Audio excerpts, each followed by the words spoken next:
Hello, mga kamaster, maraming salamat po sa lahat ng tumatangkilik ng The Secretly Rich Man, Gerald Crawford Story. Paki-follow and subscribe mga master para sa mga susunod pang mga kabanata. Isa pala akong rich kid. By 2 years is body. Kabanata 2061. Isang gawain ko ito, nakangiting sagot ni Gerald. Nakikita ko, alinmang paraan pag-aalaga na may kasamang tsaa sa aking silid sa tsaa. Ang tsaa mismo ay naihatid noong una mula sa Mount Wellyork sa Weston. Gayon din, mayroon akong ilang mga bagay upang may update ka, sabi ni Takuya habang itinuturo niya ang tsaa na hindi masyadong malayo. Naturally, hindi tumanggi si Gerald at maya-maya lang kapwa sila nakaupo sa tea room. Tuldok-tuldok. Habang inihahanda ni Takuya ang tsaa, sinabi niya kay Gerald na ang kanyang mga tauhan ay nag-uulat sa kanya kanina pa. Kasunod nito, idinagdag niya matapos sabihin sa aking mga kalalakihan na magtungo kung saan mo naisave ang aking anak na babae kagabi, nalaman nila na ang Hanyas ay aktibong nagsisikap na malaman ang tungkol sa iyo. Sa pag-iisip na iyon, imungkahi ko na pahabain mo ang iyong pananatili sa amin hanggang sa mawala ang panganib. Ito ay matapos lamang higupin ni Gerald ang tsaa na nagsilbi lamang si Takuya. Nang sumagot siya, nakikita ko pinahahalagahan ko ito. Gayunpaman, bakit eksaktong gusto ng Hanyas na patay si Miss Fujiko? Habang ayaw ni Gerald na magpukaw pa ng isang pamatay buhay na pamilya, matapos itong pag-isipan noong gabi, naisip niya na dahil siya ay nasangkot na sa lahat ng ito, maaari rin niyang mapupuksa ang Hanyas para sa kabutihan. Pagkatapos ng lahat, tiyak na mapapabuti ang impresyon ni Takuya sa kanya, at ang paggawa nito ay maaaring maging sapat para sa kanya upang magsimulang magtanong tungkol sa tribo ng Sidom. Mahabang kwento. Tulad ng sinabi ko dati, ang Hanyas at ang aming pamilya ay naging mga kaaway ng maraming henerasyon. Sa kasamaang palad, ang alitan sa pagitan ng aming mga pamilya ay naging isang bagay mula pa noong bata ako. Sa pag-iisip na iyon, hindi ko talaga ininda ang pagtatanong kung bakit kami nagpatuloy sa pakikipaglaban, kung kaya't hindi ko talaga masasagot ang iyong katanungan, sagot ni Takuya matapos ang pag-angal. Kaya't matagal na ito, ungol ni Gerald. Sa katunayan, anuman, naniniwala ako na ang kasalukuyang henerasyon ng Hanyas ay hindi dapat malaman kung bakit nakikipaglaban pa rin kami. Namana lang natin ang mga galit ng ating mga ninuno nang hindi tinanong sila kahit na ang aming mga pamilya ay hindi karaniwang nakikipaglaban sa isa't isa ng walang magandang dahilan. Kung naaalala ko ng tama, ang aming huling pangunahing laban ay nangyari ilang dekada na ang nakakaraan. Sa pag-iisip na iyon, matapat akong nagulat na gumawa sila ng kanilang paglipat sa oras na ito, kung kaya tinitingnan ko ito ng seryoso. Gayunpaman, kung nais ng Hanyas na sirain ang kapayapaan na ito, ang Futabas ay hindi lamang uupo ng hindi nakikipaglaban. Sumagot si Takuya sa isang matatag na tono, malinaw na ipinapakita kung gaano siya kakayan bilang isang ulo ng pamilya. Nakikita ko pa rin mula sa aking natipon, ang Futabas ay tila may isang mataas na katayuan sa Japan. Sa pag-iisip na iyon, ang Hanyas ay hindi dapat nagdeklara ng digmaan laban sa iyong pamilya, sa pamamagitan ng pagtatangkang saktan ang iyong anak na babae, nang walang magandang kadahilanan, sabi ni Gerald habang pinaikit ang mga mata bago humigop ng maraming tsaa. Naniniwala rin ako. Ano man ang kaso, makikita lamang natin kung ano ang ibinalita ng aking mga kalalakihan sa sandaling natapos nila ang kanilang pagsisiyasat, sagot ni Takuya na may tango. Iyon ay para sa pinakamahusay. Alinmang paraan, dahil alam ko na ang lahat ng ito, payagan akong tulungan ka, sabi ni Gerald matapos itong may isip sandali. Negatibo. Sa pamamagitan lamang ng pag-save ng Fujiko, marami ka nang nagawa para sa aming pamilya. Sa pag-iisip na iyon, walang paraan na maaari kong payagan kang isapanganib muli ang iyong buhay upang malutas lamang ang mga problema ng aking pamilya. Pinipilit kong manatili ka rito hanggang matapos ang krisis. Sagot ni Takuya habang mabilis niyang sinimulan ang pagkaway ng kanyang kamay sa pangalawang narinig niya iyon. Panipi tuldok-tuldok-tuldok. Kaya sige kung gayon, sabi ni Gerald, ayaw na makarating sa masamang panig ni Takuya. Kasunod nito, ang duo ay nagsimulang makipag-chat na wala sa isip sa silid ng tsaa na pinapayagan si Takuya na malaman ang higit patungkol sa sitwasyon ni Gerald. Habang sila ay nag-uusap, gayunpaman, lihim din nainis ka ni Gerald si Takuya mula ulo hanggang paa.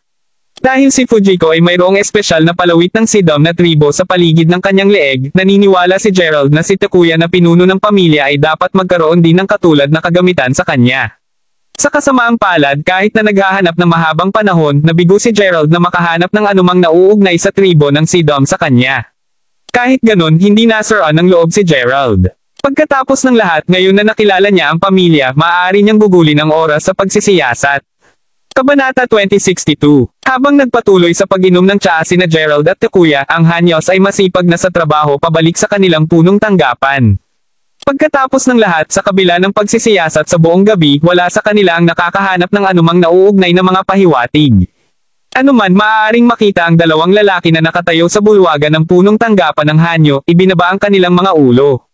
Ang isa sa kanila ay napunta kay Hanyo Saburo at siya ang sumalakay kay Fujiko kamakalawa ng gabi. Tulad ng para sa ibang tao, siya ay isang pangunahing alagad ng pamilya Hanyo na ipinadala upang siyasatin ang nakaraang gabi na tinawag na Hanyo Raigo. Nakaupo sa pangunahing upuan bago sila ay si Hanyo Suijin, ang pinuno ng pamilya Hanyo. Bagaman hindi pa niya naririnig kung ano ang dapat nilang iulat, nahulaan na niya kung ano ang magiging mga natuklasan nila dahil wala siyang natanggap na anumang balita mula sa kanila hanggang sa puntong ito. Gayunpaman, na-prompt siyang magtanong, kaya ano ang sitwasyon? Well, tumungo ako kaagad doon matapos akong abisuhan ni Saburo tungkol sa lahat ng ito. Sa kasamaang palad, kahit na hinanap namin ang buong hotel at pati na rin ang lugar sa paligid nito, hindi namin nakita ang anumang mga bakas sa kanila, ipinapalagay kong dapat na silang umalis ngayon. Sagot ni Raigo habang nilalabanan niya ang pagnanasa na manginig sa takot.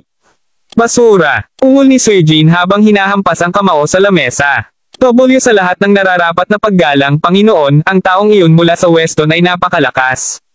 Para malaman mo lang, pinadalhan niya ako ng paglipad na halos wala akong pagsisikap. Anuman, habang sinisiyasat, nalaman namin na ang dalawang individual mula sa Weston ay nag-check-in sa hotel. Sa kasamaang palad, alinman sa kanila ay tila hindi siya ang bumugbog sa akin, ungol ni Saburo. Parang, hindi mo ba nakatingin sa mukha niya? Sagot ni Suijin. Panipi tuldok-tuldok-tuldok. Sa kasamaang palad, medyo madilim ito nang ipinakita niya ang kanyang sarili. Naaalala ko, gayunpaman, tandaan ko kung ano ang tunog niya. Sa nasabing iyon, tiyak na makikilala ko siya sa pamamagitan ng boses. Idineklara ni Saburo habang umiling. Tulad ng iyan ay magbabago kahit ano. Ano man ang kaso, gumugol kami ng 3 mahabang taon sa pagpaplano para dito. Tuldok-tuldok tandang padamdam. Hanggat nakukuha natin ang ating mga kamay kay Fujiko, tiyak na makukuha natin ang futabas upang may ugnay sa amin. Parin, upang isipin na mabibigo tayo kapag malapit na tayong magtagumpay. Hindi lamang nawala sa amin ang aming pinakamahusay na pagkakataon upang magwelga, ngunit ang aming operasyon ay tiyak na haharap sa mas maraming mga isyu ngayon dahil walang pagsalang magbabantay ang futabas. Impyerno, maaari mo ring subukang maghanap ng problema sa amin dahil sa lahat ng ito. Ungol ni Suijin, na lalong nagalit habang nagsasalita. Sa pagtatapos nito, ang dulo ng kanyang braso na nakuha niya sa buong oras na ito ay natapos na gumuho sa mga piraso dahil sa kung gaano kahirap ang pagkakahawak niya. Tuldok-tuldok tandang padamdam. Narinig iyon, tumahimik sina Saburo at Raigo. Habang totoo na ang kanilang misyon ay nabigo lamang dahil sa interbensyon ni Gerald, isang pagkabigo ay isang pagkabigo. Sa pag-iisip na iyon, pareho silang alam na sa huli, mananagot pa rin sila para sa lahat ng ito.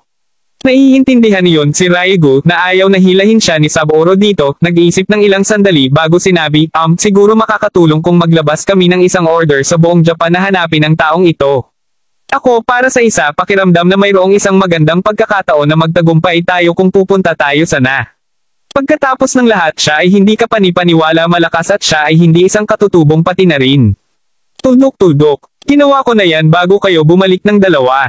Sino ako sa palagay mo? Ano man, lamang magpahinga ka muna. Sasabihin ko sa iyo kung kailan kailangan nating lumipat muli. Gayon din, tandaan na bantayan ang futabas hanggat maaari. Ang aming pinakamahusay na mapagpipilian ngayon ay upang magpadala ng ilan sa aming mga kalalakihan upang malaman kung sino ang totoong Westoner na iyon sa futabas. Pagmamaktol ni Suijin habang kinawayan ang isang kamay na pagod. Nodding bilang tugon, ang duo pagkatapos ay lumingon upang umalis. Mabilis na hanggang sa 2 araw makalipas, si Gerald ay nanatili pa rin sa futabas. Kahit na tinukoy ni Takuya na i-update si Gerald sa pinakabagong balita na natanggap niya sa araw-araw, hindi talaga interesado si Gerald sa lahat ng iyon. Pagkatapos ng lahat, mas nag-alala siya tungkol sa kung paano niya ilalabas ang paksa ng tribo ng Sidom sa kanila.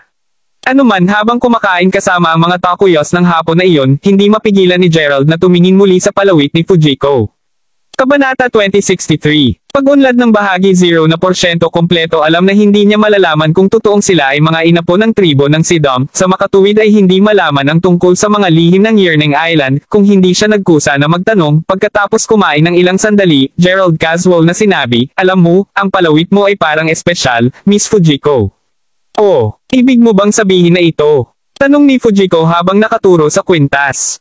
Sa totoo lang, ang mga simbolo dito ay kakaiba kumpara sa iba pang mga pendant na nakita ko dati.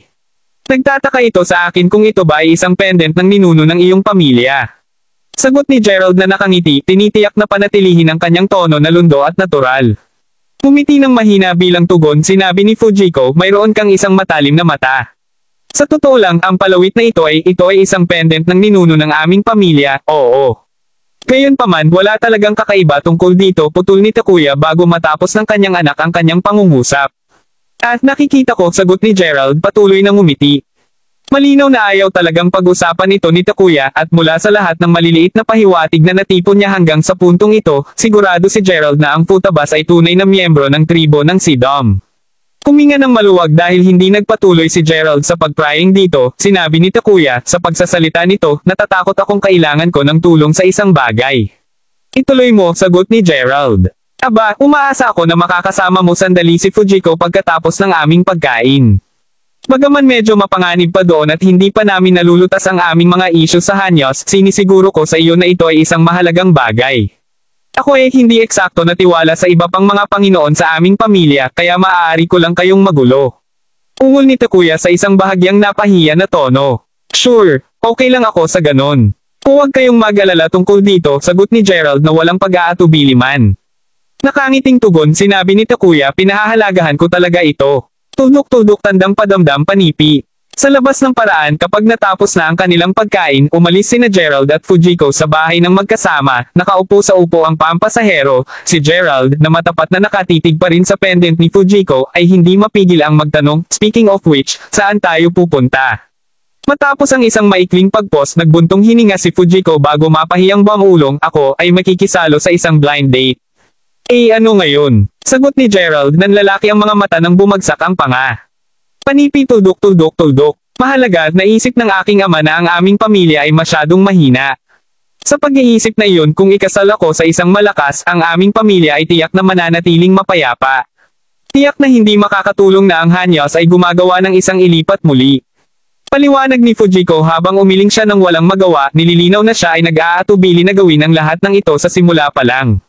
Kahit na ganoon siya ay ang batang may bahay ng pamilya, kaya alam niya na dapat niyang unahin ang kanyang pamilya. Ngayon na nauunawaan ang diwa nito, sinenyasan si Gerald na tanungin, at handa ka bang dumaan sa lahat ng ito? Tudok-tudok tandang pananong panipi. Hindi kung makakatulong ako. Sa kasamaang palad, wala talagang ibang paraan. Sa pinakamaliit, dapat muna akong makipagkita sa kanila. Kung tutuusin, kung mapahamak ko ang pamilyang iyon, ang Futabas ay hindi na magkakaroon ng lugar sa Japan, sinabi ni Fujiko sa isang walang magawang tono. Mula sa araw na siya ay naging batang may bahay ng pamilya Futaba, ang kapalaran ni Fujiko ay hindi na kanya pipiliin at tinanggap niya iyon sa paglipas ng mga taon. Pagkatapos ay muli, sapat na para sa kanya kung makapag-ambag siya sa kanyang pamilya. Kabanata 2064. Ano man ang kaso, habang nagpatuloy sila sa kanilang paglalakbay, nalaman ni Gerald, mula sa Futaba na ang Futabas ay nagtatangka upang bumuo ng isang alyansa sa mga Kanagawas, isang sinaunang pamilya ng Hapon na nagmamay-ari ng halos 20% ng mga pagbabahagi mula sa maraming mga kumpanya ng Hapon, ginagawa silang isa sa pinakamalaking samahan sa bansa. Ang blind date mismo ay nagpunta sa pamamagitan ng Kanagawakai, at tila siya ang bunsong anak ng pamilyang iyon. Sa sinabi sa kanya ni Futaba, nalaman din ni Gerald na nasisiyahan si Kai sa pang-aabuso sa mga kababaihan sa kapangyarihan ng kanyang pamilya. Mula sa mga tauhan ng mga kumpanya hanggang sa mga mag-aaral sa kanyang unibersidad, wala sa kanila ang nakaligtas sa kanyang demonyong paghawak. Sa kabila ng pag-alam kung ano siya, alam ni Futaba na wala talaga siyang ibang pagpipilian kundi ang magpatuloy dito. Gayunpaman, hindi niya maiwasang umasa na ito ay isang nominal na kasal lamang. Kung sa bagay, ayaw niyang hawakan ang maruming katawan ni Kai. Matapos marinig ang lahat ng iyon, hindi mapigilan ni Gerald na malungkot para sa kanya. Kung sa bagay, ang pag-aasawa ng playboy na tulad ni Kai ay hindi magandang bagay. Sa pamamagitan nito, sinenyasan siyang magtanong, sigurado ka ba talaga tungkol sa paggawa nito? Ano pa bang magagawa ko? Ang tanging paraan lamang na matutulungan ko ang aking pamilya ay sa pamamagitan nito. Inaasahan ko lang na gawin ng mga Kanagawas ang kanilang ipinangako, ungol ni Fujiko na may mapait na ngiti. Panipi tuldok. Sa palagay ko, sagot ni Gerald habang tumahimik, ang mga mata ay nakatingin pa rin sa pendant niya. Sa totoo lang, iniisip na ni Gerald kung paano niya malulutas ang kasalukuyang dilema ni Fujiko. Kung tutuusin kung magtagumpay siya, tiyak na magpapabuti ang relasyon nila. Kapag nangyari iyon, ang posibilidad na makakuha siya ng impormasyon tungkol sa Yearning Island ay tiyak na tataas din. Sa pag-iisip tungkol doon, hindi mapigilan ni Gerald na ngumiti ng subtly. Pagkatapos ng lahat, una niyang inaasahan na manatili sa Japan nang hindi bababa sa ilang buwan bago siya makahanap ng anumang mga pahiwatig tungkol sa tribo ng Sidom. Upang isipin na sa loob ng 5 araw, nakipag-ugnay na siya sa isang miyembro ng tribo. Malapit na siya ngayon sa pag-unlock ng mga lihim ng Yearning Island, anuman, isang maikli at mahirap na katahimikan sa paglaon, si Fujiko, na napansin na si Gerald ay walang titig sa kalawakan, pinilit ang isang chuckle bago tanungin, something on your mind. Pagkalabas nito, winagay ni Gerald ang kanyang kamay sa pagsagot niya, wala. Ang aking isip ay gumala lamang. Nakikita ko, alinmang paraan, ang Kanagawa Manor ay hindi masyadong malayo mula rito. Speaking of Kai, I must warn you that he has a short fuse. With that in mind, kahit na magtangka siyang guluhin ka, huwag mo siyang harapin, sabi ni Fujiko habang naaalala niya kung gaano katindi si Gerald. Got it, sagot ni Gerald sabay tango.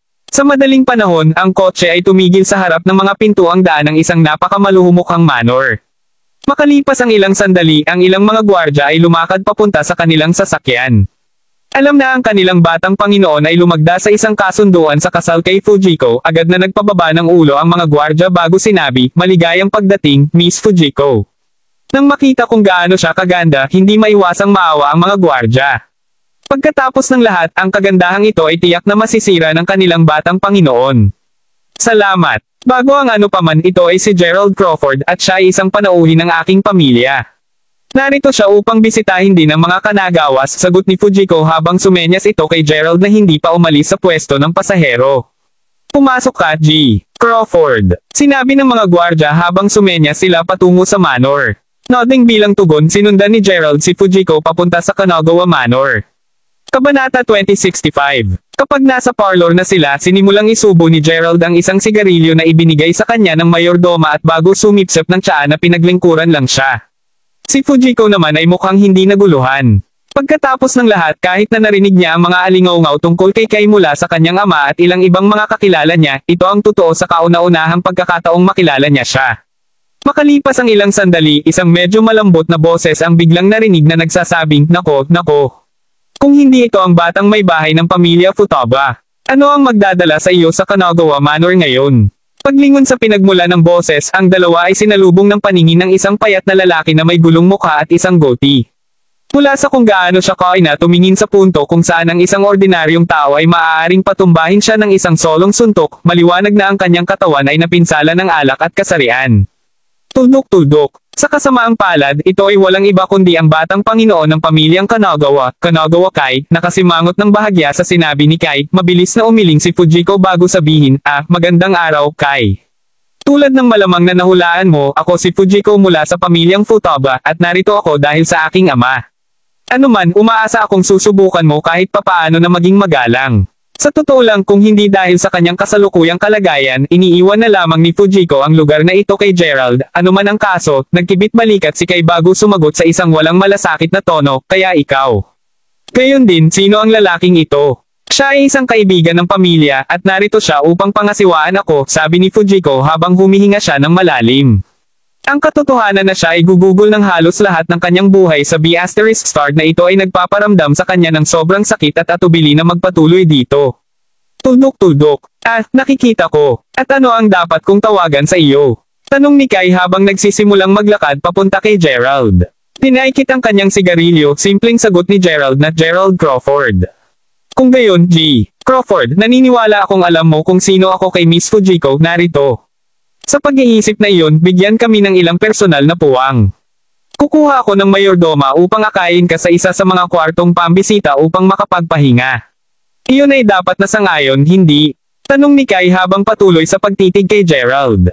Mabuti na lang ako sa ganoon, tumango si Gerald. Si Gerald para sa isa ay makakagawa lamang ng isang hakbang kung tunay na natagpuan ni Fujiko ang kanyang sarili sa panganib o sumenyas para sa kanyang tulong. Hanggang doon hindi siya makikialam sa kanilang mga gawain. Bukod hanggat hindi umaalis ang dalawa sa manor palagi siyang magiging malapit upang maprotektahan siya. Sa panunood ng paglabas ni Gerald sa silid pasimpleng ikinaway ni Kai ang kanyang kamay habang sinasabing Palm.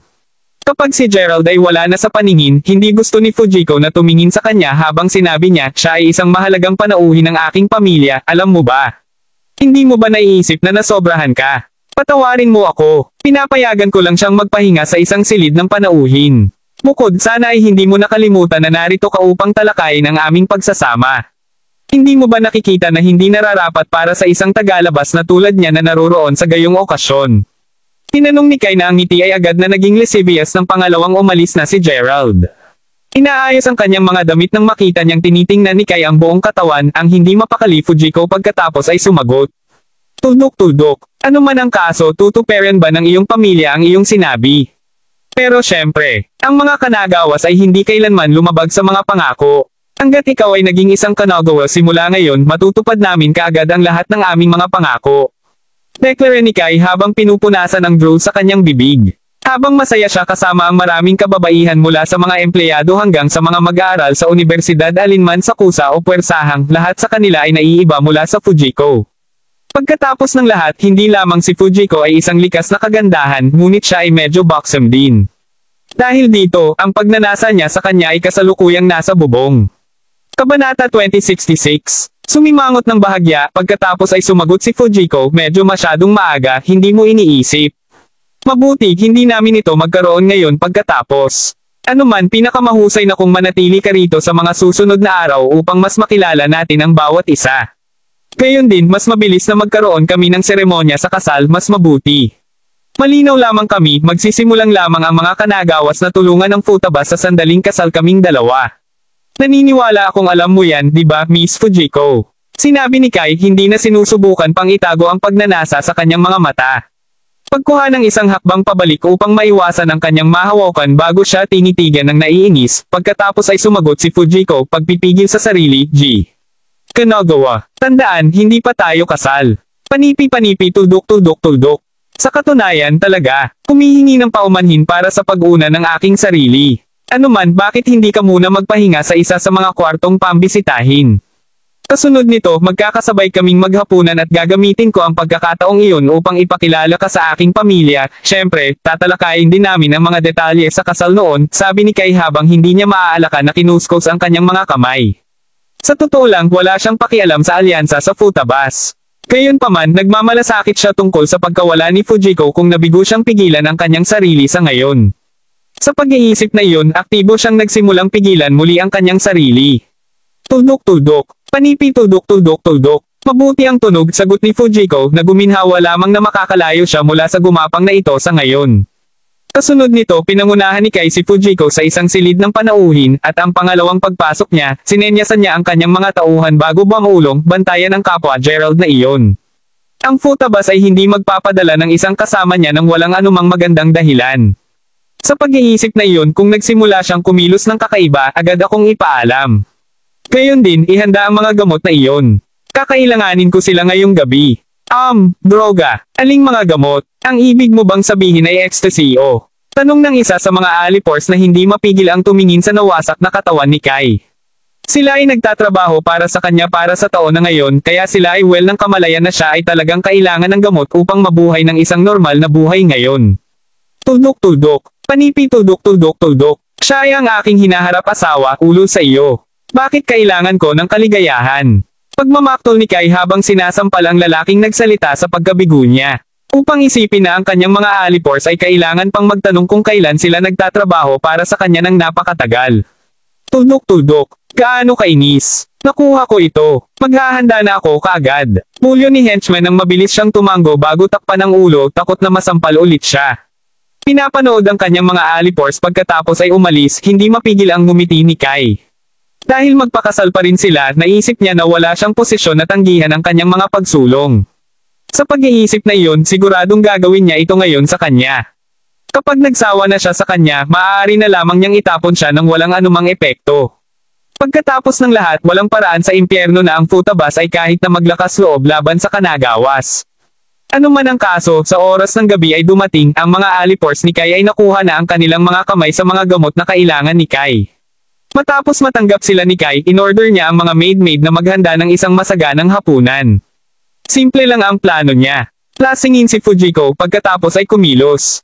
Kapag handa na ang lahat, inutusan ni Kai ang kanyang mga alipors na imbitahan si Fujiko sa hapunan. Gayunpaman, kaagad pagkatapos umalis ng kanyang mga alipors, pumasok si Gerald sa eksena ng hindi inaanyayahan. Nang makita siya, agad na nakasimangot sa pagkainis si Kai habang umungol. At ano ang ginagawa mo dito? Kabanata 2067. Aba, nandito ako para sa hapunan syempre. Ano man tila mayroon kang handa na isang kapistahan, ngunit nasaan ang alak? Wala bang masarap na alak ang iyong pamilya? Sagot ni Gerald habang nakaupo sa hapagkainan at nagsimulang kumain bago pa man makapagsalita si Kai. Nang makita yun, ang isa sa mga alipors ni Kai ay sumubo malapit kay Kai bago bumulong, "Batang Panginoon, dapat ba ako?" Panipi tuldok. Ipagpatuloy mo lang kung ano man ang ginagawa mo, pagmamaktol ni Kai habang pinipigilan ang galit. Ang pagdating ni Fujiko ay magiging isang masayang okasyon para sa kanya at ayaw niyang iwanang galit dahil lamang sa B** start na ito. Ano pa, ayaw niyang makita ni Fujiko ang kanyang brutal na tagiliran pa lang. Ano man ang kaso, bagaman malinaw na narinig ni Gerald ang kanilang pag-uusap, nagpanggap lamang siya na hindi naririnig ang isang salita at ipinagpatuloy ang pagkain. Makalipas ang ilang sandali, dumating si Fujiko kasama ang mga henchmen mula dati. Kahit na kinamumuhian niya ang pagkakaroon ng muling pagsasama ni Kai muli, agad siyang ngumiti nang makita niya si Gerald na nakaupo sa mesa. Sa pamamagitan nito, mabilis siyang umupo sa tabi niya kaagad na naging sanhi ng pagkaasim ng ekspresyon ni Kai. Panipi tuldok. Fujiko, bakit hindi ka na umupo sa tabi ko? Tanong ni Kai habang aktibong pinigilan ang kanyang hindi nasisiyahan. Nais kong umupo dito. Naghahapunan lang tayo, hindi. Dapat payagan akong umupo kahit saan ko gusto, sagot ni Fujiko na matapat na inaasahan pa ring makalapit kay Gerald, kahit na alam niyang magiging asawa niya si Kai sa huli. Kahit na ito ay haba lamang ng isang maikling pagkain, nais niyang gugulin ng mas maraming oras hanggat maaari sa tabi ni Gerald. Bago pa makapagbalita si Kai, humigop si Gerald ng alak na inabot sa kanya ng isa sa mga mayordoma bago ngumiti habang tumingin sa Kai at tinanong, "Speaking of which, narinig ko ang maraming mga alingaw-ngaw tungkol sa iyo pagdating sa Japan." Tuldok. Iniisip ko kung totoo ang mga iyon. Mangyaring pigilin ang paniniwala sa maling mga paratang na iyon, G. Crawford. Ako ang batang Panginoon ng pamilyang Kanagawa, isa sa pinakamakapangyarihang pamilya sa Japan. Walang paraan na totoo ang mga chismis na iyon. Pagmamaktol ni Kai habang panandali ang dumidilim ang kanyang ekspresyon. Gayunman, mabilis niyang inilagay muli ang isang masayang harapan kahit na ang sinumang may kaunting pananaw ay masasabi na ang kanyang ngiti ay napuno ng labi sa pamamaslang na hangarin. Tuldok. Naisipin na si Gerald ay maglakas loob na mapahiya siya sa harap ni Fujiko. Ang taong ito talagang nililigawan ng kamatayan. Narinig yun, ngumiti ng mahina si Fujiko nang bailing tumingin kay Kai bago sinabing, "Oh. Lahat sila ay peking balita. Pero syempre sila, Miss Fujiko. Sigurado akong hindi ka maniniwala sa mga walang batayang chismis, tama? Pagkatapos ng lahat, ako ang batang Panginoon ng pamilyang Kanagawa. Walang paraan na magawa ko ang mga bagay na iyon." Mamulong si Kai habang nakakuyom ng mga kamao upang pigilan ang galit. Ang B** start na iyon. Hindi man niya pinukaw si Gerald, subalit ang B** start na iyon ang inisyatiba upang guluhin siya. Ito ang huling dayami. Sa sandaling umalis siya at Fujiko pagkatapos ng hapunan, ipapatapos niya sa kanyang mga tauhan si Gerald mula sa incognito. Mangyaring pigilin ang paninirang puri sa aming batang Panginoon ng basta-basta, G. Crawford. Ano mang higit pa at maaaring may mga kahihinatnan upang makatiis. Banta ng mga tauhan ni Kai na nasabi na ang nararamdaman ni Kai. Bakit ang seryoso? Isang bulong-bulungan lang ang narinig ko. Tuldok. Ano man, syempre naniniwala ako sa kanya. Sagot ni Gerald habang kinawayan ang kamay nito ng nakangiti. Iyon ay mas mahusay na ang kaso. Kung hindi man hindi mo maaaring iwanan ang Kanagawa Pamilya Manor. Ungol ni Kai habang nakapikit ang mga mata, ngayon ay mas maingat kaysa sa dati upang tapusin si Gerald. Natatawang sagot si Gerald na madaling masabi kung ano ang iniisip ni Kai na simpleng sinabi, sige, lumalamig ang pagkain. Kain na tayo. Naturally, dinner was as awkward as one would expect. Kai, for one, was already feeling a burning sensation in his stomach, a side effect of the drug he had earlier taken. Kabanata 2068. Kahit na matapos ang kanyang pagkain, ang kanyang mga pinanibik na mga mata ay nanatiling nakadikit sa Fujiko kahit na paminsan-minsan ay masisilaw niya ang pagpatay kay Gerald. Sa puntong ito, nagpasya siya na anuman ang tunay na pagkatao ni Gerald, ang B** start na iyon ay hindi iniiwan ang kanyang manor sa isang piraso. Tuldok-tuldok tandang padamdam. Ano man si Gerald na napansin ng malaswang mga tingin ni Kai patungo kay Fujiko sa buong hapunan ay natapos lamang ang kanyang alak bago mahinahon na sinabi, napakahusay na hapunan, dapat kong sabihin. Bilang isang tanda ng pagpapahalaga para sa iyong pagkamapagpatuloy ngayon, bibigyan kita ng isang paalala sa magiliw. Mangyaring pigilin ang pagkakaroon ng anumang masamang pag-iisip ngayong gabi. Kung hindi man ang isang tiyak na isang tao ay maaaring magtapos sa labis na paghihirap. Tuldok-tuldok. Nakangiting sagot pagkatapos ay sumagot si Kai. Pinahahalagahan ko ang payo. Alinmang paraan, ngayong naghapunan ka, sa palagay ko dapat kang magpatuloy at magpahinga ngayon. Mayroon pa akong ilang bagay na tatalakayin kay Miss Fujiko tungkol sa mga kontrata ng aming pamilya, kaya tiwala akong mas alam mo kaysa makagambala, hindi? Siyempre, sagot ni Gerald habang nagkibit balikat bago umalis ng ngumiti. Si Fujiko mismo ay hindi mapigil ang makaramdam ng higit na pag-alala sa pangalawang Gerald na umalis sa silid. Pagkatapos ng lahat ng nasa tabi niya si Gerald, tiniyak niya na walang mangyaring masama sa kanya. Ngayon na umalis na siya, gayunpaman, ang katotohanang kailangan niyang harapin si Kai na nag-iisa ay nakakatakot upang masabi. Habang totoo na pinilit niya ang sarili na tanggapin ang katotohanang gagamutin siya ni Kai maaga o huli, sa loob ng loob siya ay matapat pa rin at ubili na sumabay lamang sa lahat ng ito.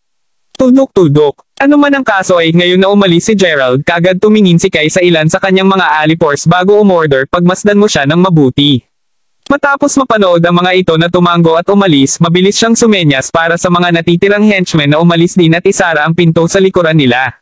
Ngayong nag-iisa silang lahat, nagsimulang maglakad si Kai patungo kay Fujiko, isang malambing na ngiti sa kanyang mukha. Nakaupo sa kanyang tabi pagkatapos ay maluwag niyang ipinatong ang kanyang braso sa balikat niya bago sinabi, ngayon na tayong dalawa lang, sa palagay ko ay mataas na oras na sinimulan naming talakayin ang aming mga personal na usapin, dahil sa gamot na ininom niya, namula na ang mga pisngi at mata ni Kai, at matapat niyang hinahangad na ipin si Fujiko sa buong panahong ito. Ang tanging bagay na pumipigil sa kanya na gawin iyon ay ang katotohanan na naramdaman niya na ang paggawa nito sa silid kainan ay magiging hindi komportable. Ano man, mabilis na itinulak ni Fujiko ang kanyang braso sa pagkasuklam bago umupo sa ibang lugar habang sinabi niya, naniniwala ako na ang pagsasalita ay nangangailangan lamang ng bibig, G. Kanagawa. Mangyaring magpakita ng pagpipigil sa sarili at pigilin ang paghawak sa akin. Narinig iyon, tinaas ng kilay ni Kai. Sa kabila ng katotohanang naglaro siya sa lahat ng uri ng kababaihan sa buong taon, patuloy na tinatanggihan ni Fujiko ang kanyang mga pagsulong. Hindi ba niya namalayan ang sitwasyon ng kanyang pamilya? Si Kai, para sa isa, ay may kamalayan na si Fujiko ay ginamit ng kanyang pamilya bilang isang bartering chip para sa tulong ng pamilyang Kanagawa. Sa pag-iisip na iyon, dapat sana ay payagan siyang gawin ang nais niya mula sa get-go, ngunit narito siya. Ang pagtanggi sa kanya ng paulit-ulit. Umiling siya, sumagot si Kai, alam mo, ayon sa mga plano ng aming pamilya, ikaw na ang magiging asawa ko, si Fujiko. Sa pag-iisip na iyon, hindi ba kita mahipo? Nang marinig iyon, si Fujiko ay saglit na nagwawala para sa mga salita. Bago pa siya makapagsalita ng iba pa, pinutol muna siya ni Kai sa pagsasabing, alam mo, medyo huli na kaya magpahinga muna tayo. Maaari nating talakayin ang mga usapin ng pagtulong sa iyong pamilya sa oras na bumangon tayo. Muling iginapos ang braso sa balikat niya, idinagdag ni Kai, mangyaring huwag maging masyadong insensitive, Miss Fujiko. Ikaw, ng lahat ng mga tao, dapat mong malaman kung ano ang kalagayan ng iyong pamilya. Nang walang tulong ng aking pamilya, sa palagay mo ba makakaligtas ka sa natitirang taon? Panipi. Kabanata 2069. Panipi tuldok. Ano nga ba ang balak mong makamit? Tanong ni Fujiko, hindi na hinahampas ang palumpong. Narinig iyon, binitawan din ni Kai ang mga formalidad din at sumagot, ano pa? Sabay kaming natutulog syempre. Ginoo. Kanagawa, hindi ba sa tingin mo dapat nating pigilin ang paggawa ng mga ganyang bagay hanggang sa ang mga Kanagawas ay maging mga biyenan ng aking pamilya? Sinabi ni Fujiko habang pilit niyang tinangkang pigilan ang kanyang pagkasuklam. Kung hindi dahil sa kanyang pamilya, umalis sana siya sa lugar na ito ngayon, you truly don't know any better, do you? Retorted Kai as he grabbed onto Fujiko's arm, his smile no longer present. Ikaw, sinasaktan mo ako, sigaw ni Fujiko habang nagpupumilit na kumawala mula sa hawak ni Kai. Gayunpaman siya ay mas malakas kaysa sa inaasahan niya at hindi makakatulong na siya ay inaatake ng hanyo na mamamatay tao noong isang araw. Habang totoong tinatrito siya ni Gerald, hindi pa talaga siya nakakakuha hanggang sa maibalik ang buong lakas. Hindi pinapansin ang kanyang pahayag, saka napangiwi si Kai habang nagpatuloy siya sa paghawak sa braso niya habang umuungol, Fujiko, ay sana maunawaan mo na ang iyong pamilya ang nag-alok sa iyo sa akin kapalit ng tulong ng pamilyang Kanagawa. Sa pag-iisip na iyon kung patuloy mong tatanggihan ang aking mga pagsulong, maaari akong tumawag sa isang simpleng tawag sa telepono, at sa loob ng 3 araw titigil na ang iyong pamilya sa Japan. Maaari kang magtiwala sa akin doon. Hindi mo ako dinudungisan hanggang sa maopisyal ang aming relasyon. Ganti ni Fujiko habang nakatingin kay Kai. Habang totoo na siya ay sumang-ayon na pakasalan si Kai alang-alang sa kanyang pamilya, hanggang sa opisyal silang ikasal, hindi niya hahayaang ipatong ito sa kanya ng isang daliri. Tuldok-tuldok tandang padamdam. Oh, hindi ba magaling iyon? Sigaw ni Kai, bagaman sa halip na magalit, binitawan niya ang braso at nagsimulang tumawa ng baliw. Hawak ang masakit na braso niya, hindi maiwasang isipin ng nagnangalitang Fujiko na kung nandito si Gerald, hindi siya gagamot nito ng masama. Tuldok-tuldok. Ano man ang kaso, nag-uutos si Kai ng, "Men, dalhin mo si Miss Fujiko sa silid." Pagkalipas ng segundo, nagsimulang sumugod ang mga tauhan ni Kai, at sa hindi oras at lahat, hinihila na nila si Fujiko palabas ng lugar ng kainan. Pinapanood habang nakikipagpunyagi siya ng buong lakas upang hindi ito magawa, natawa ng masama si Kai bago sumigaw, "Sa palagay mo ba ay makakatakas ka sa pag-unawa ko sa pagpasok sa aking bahay?" Gamit ang gamot na ngayon sa buong lakas, kalimutan si Fujiko kahit ang kanyang mga alipores ay mukhang nakakaakit. "Unhand me. Para malaman mo lang, ako ang binibini ng pamilyang Futaba. Kung saktan mo ako, hindi kahit na ang mga kanagawas ay magagawang protektahan ka." Ungol ni Fujiko habang nagpatuloy sa pagpupumilit ng husto. Kahit na alam niya na ang banta na iyon ay malamang na hindi gagana, siya ay nasa dulo ng kanyang wit. Kung sa wakas ay natapos na siyang mabulingan ni Kai, mas gugustuhin niyang lumundag sa isang gusali kaysa sa ipagpatuloy ang pamumuhay sa natitirang bahagi ng kanyang buhay ng walang dignidad. Tuldok-tuldok tandang padamdam. "Miss Fujiko, wala sa iyong mga banta ang gagana basta alam na nakikinig lang kami sa mga utos ng iyong Master Kai. Huwag mo kaming sisihin sa gagawin namin." Sumagot ang isa sa mga alipores habang nagpatuloy sila sa paghila sa kanya hanggang sa silid ni Kai. Bumalik sa silid kainan, ang lalaking nasa init ay makikitang ngumisi ng may pagnanasa habang tumawag sa isa sa kanyang mga alipores. Kabanata 2070. Sinubukan ba ni Gerald na gumawa ng anumang nakakatawa? Hindi talaga. Tahimik siyang natitira sa kwartong pambisita mula sa pagpasok niya, sagot ng alipores na kanina pa nag-iingat sa iba pang nagbabantay sa silid ni Gerald habang umiling. Kahit na hindi niya ginawa, tiyak na aabisuhan nila siya kung sinubukan ni Gerald na gumawa ng anumang kakaiba. Mabuti. May pakiramdam ako na hindi lang siya basta-basta sinasamahan si Fujiko dito. Sa nasabing iyon, kung susubukan niyang gumawa ng anumang nakakatawa, huwag mag-atubiling patayin siya. Ungol ni Kai habang pinipikit ang mga mata. Walang sino mang pumipigil sa kanya. Ngunit, Young Master, siya ay isang Westoner at wala pa rin kaming masyadong nalalaman tungkol sa kanyang pinagmulan. Tuldok-tuldok. Kung papatayin lamang natin siya at nagkakaroon siya ng isang malakas na background, ang pamilya ay tiyak na magkakaroon ng problema, paalala ng henchman sa isang nag-aalala na tono. Habang totoo na nagtrabaho siya para kay Kai sa ilalim ng utos ng pinuno ng pamilya, siya rin ang inatasan na subaybayan ang bata na pigilan siya sa paggawa ng anumang makakapagdulot ng kaguluhan sa mga kanagawas. Tuldok-tuldok, gawin mo lang ang sinasabi ko. Pakli ni Kai, lalong naiirita ang kanyang tono. Hindi nang ahas na sumuwi kay Kai, kagad na sumagot ang henchman, "You understand." Kahit na sinabi niya iyon, alam ng henchman na kailangan niya itong iulat sa ulo ng pamilya muna. Pagkatapos ng lahat, tulad ng sinabi niya kanina, wala pang nakakaalam ng kahit ano tungkol sa background ng Westoner. Habang totoo na ang mga kanagawas ay sikat sa Japan, hindi talaga sila malakas kung ihinahambing sa mas malalaking pamilya at consortia sa Weston. Sa pag-iisip na iyon, kung napunta ang mga ito sa pagkakamali sa mga maling tao, maaari silang mawala ng husto sa ibabaw ng planeta nang wala sa anumang oras. Ano man ang kaso, ngayon na sa wakas ay sumang-ayon sa kanya ang kanyang alipores, agad na umalis si Kai. Ito ay mataas na oras na nasiyahan niya ang kanyang mga pangangailangan na pinalakas ng mga gamot. Pagbalik sa Fujiko, kanina pa siya itinapon sa silid ni Kai bago na ilok mula sa labas ng mga tauhan ni Kai. Naturally, kahit gaano pa siya katok at pagsigaw na palabasin siya, alam ni Fujiko na hindi siya pupunta kahit saan sa lalong madaling panahon. Matapos maubos ang lahat ng mga ideya na naiisip niya upang buksan ang pinto, alam niyang dalawa na lamang ang pagpipilian niya. Alinman ay hinayaan niya si Kai na makasama o lumundag siya sa bintana ng ikalimang palapag. Alam na siya ay mamamatay o maaaring hindi paganahin kung tumalon siya sa pananampalataya, nagpasya si Fujiko na gagamitin niya iyon bilang kanyang huling paraan.